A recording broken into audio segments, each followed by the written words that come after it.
I would like right now, if you gave me the opportunity to make your day.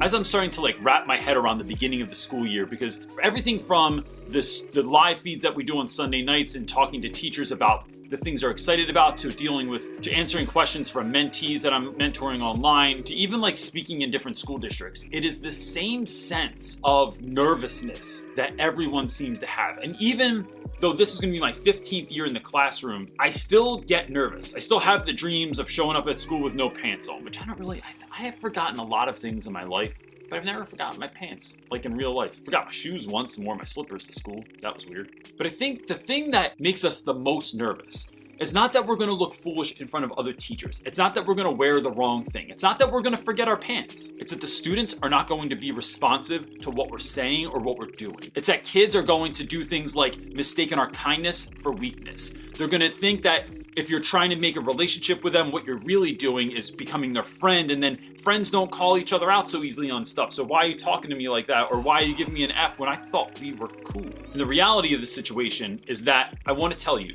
it's going to be okay. Even if you've already started the year and it's a train wreck already. There's supposed to be 30 kids, but there's 35 and you don't have enough desks. There's not enough time. You're drowning in paperwork. Your kids haven't seen you in a month because you're actually just staying at school all the time. That student in the back will not stop talking ever.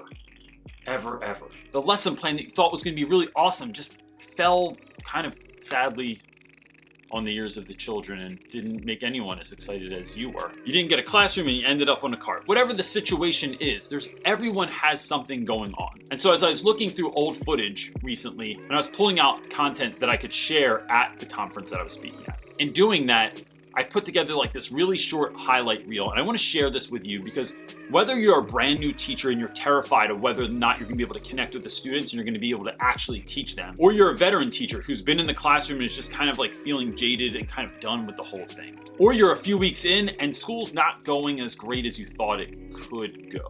I think some of these interactions will show you and remind you that 1, every student acts the way that they act for a reason. 2, everyone's got a story, which is kind of the same thing as number 1. But what I mean by that is if you remember that all students have a story, if you can get dialed into what that story is, you now have intel on a student. Yes, I did say intel. That sounds like I'm in the military, but I'm not. Still, I don't know. Let's scrap that. Having information about students informs the teacher on how to act, on what to do, on how to deal with the situation. Every kid in this video has a story, and although you may not know it, some of them have made my hair go from brown to gray. Some of them have made me want to go home at the end of the day and crawl into my bed and question whether or not I should look for a different profession. And some of them just light me up just to see them every day. But in every one of those situations, I've pushed forward, I've worked really hard to get to know who that kid is, and I've been part of a community of educators that has surrounded these children to help them be the best that they can be. You have that same power. You might not know it yet, and it might not look like it yet, but I promise you, if you take time to get to know your students, get to know where they're coming from, get to know what they like, and then dial your lessons kind of into those channels, you and your students can both win. Hope you enjoy. Peace.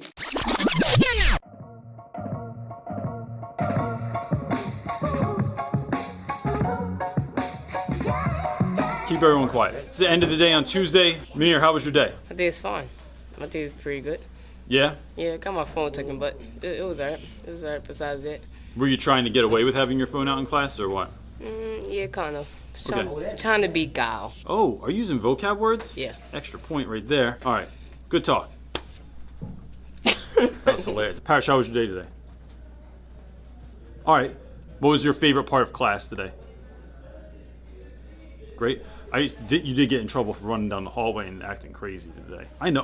All right. Relax. It's okay. All right. We have to end it if you're going to act like this. How was your day, Ham? It was pretty good. It was pretty good. You never talk loud enough. And so It's pretty good! Did your mom send you to your room a lot at home? No.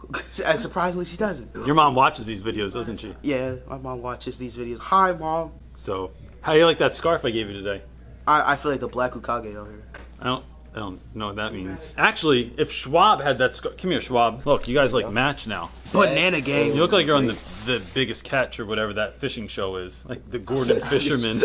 Like monster fish. What's a song that you know that people would be surprised that you know? I would say it's a country song. It's the Hannah Montana song. The one from the movie. I know a lot of country music, Like what? like J Bug, Willie Nelson. I also know Backstreet Boys. What Backstreet Boys song do you know, Hugs? Shoot. Tell me why. Because my mom listened to a lot of Lauryn Hill, so X Factor. I know that whole song, and people be surprised. Hannah Montana song that I know, like, but I don't tell nobody. The joint "You Belong with Me." I know it.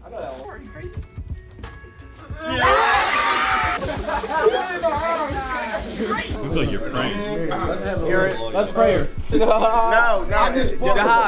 It's your last day, man. How you feeling? I'm feeling great because that cereal was great. All right, Purnell. I should be a football player.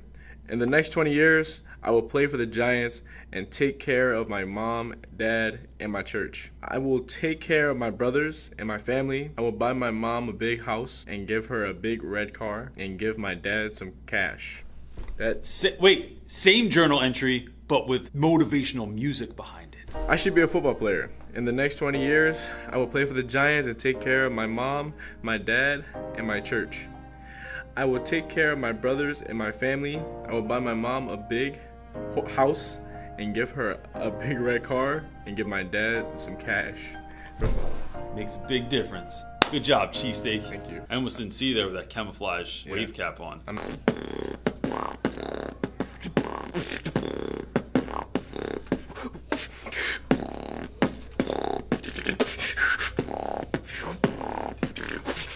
See that kid get his phone taken today? Yeah, he stuck that door on the wall. Let's show him that real quick. Here's what happened when someone had their phone out in class today. Oh wait, I forgot to record it. This kid had his phone out in class today, so we hung it to the wall up here. Now he's trying to get it back. If you want to help somebody out, that's fine. Yo, don't help my son. You might not reach him. There it is. Good work.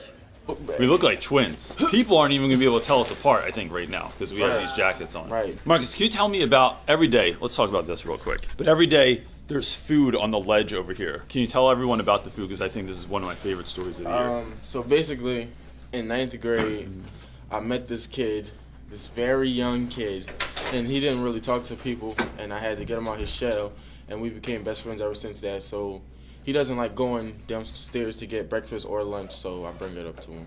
And every day, Marcus leaves food on there, and everyone knows not to mess with it. Yeah. And if he's not here, that food just sits on the shelf until Monday. Yeah, pretty much. Thankfully, Pop-Tarts have a shelf life of like 1,000 years, so. Oh, yeah. And then, of course, at the end of the day, had a DJ come in.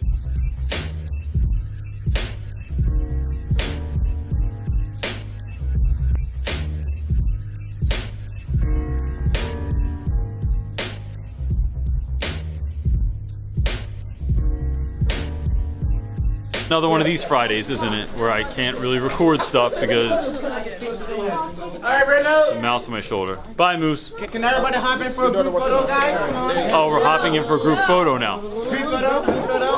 Lady. Hashtag group photo. Come on, guys, group photo. Can you build? Lady. This is why Reynolds cannot record with kids in his room. What do you wish people knew about your community that you come from? Well, I'm from South Philadelphia, the Point Breeze area. What I wish people knew, underneath all the violence and the riffraff and the chaos, it's a lot of talent and a lot of raw potential in my community. There's entrepreneurs, musicians, teachers, public speakers, all that's in my community, but I feel like it gets overlooked because of what people assume about it.